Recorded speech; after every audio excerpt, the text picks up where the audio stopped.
एक बार हजरत मूसा अलैहिस्सलाम अपने घर के बाहर बैठे हुए थे।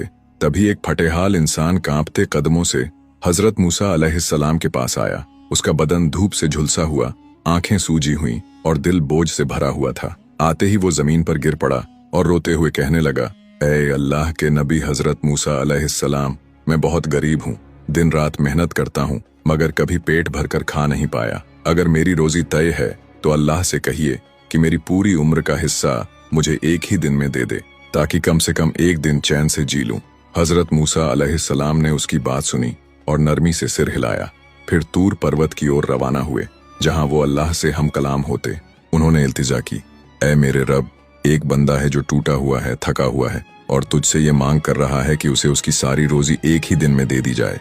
अल्लाह ताला ने फरमाया, ऐ मूसा, जो वो मांग रहा है मैं दे देता हूँ, मगर याद रहे ये उसकी आजमाइश भी है। कुछ महीने गुजरे।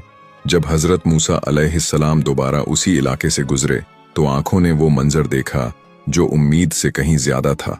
वही इंसान अब रईस था। घर बड़ा, मेज पर खाना ढेरों और दरवाजे पर कई लोग, कुछ मदद मांगने, कुछ शुक्रिया कहने। हजरत मूसा ने अल्लाह से अर्ज किया, ऐ मेरे रब, तूने तो उसकी पूरी उम्र की रोजी एक ही दिन में दे दी थी, फिर ये रहमत और बरकत अब भी क्यों जारी है?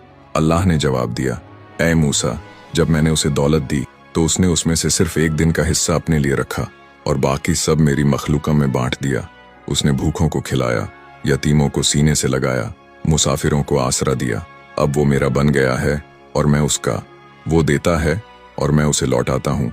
उसने सखावत का दरवाज़ा खोला तो मैंने रहमतों के सारे दरवाजे उस पर खोल दिए।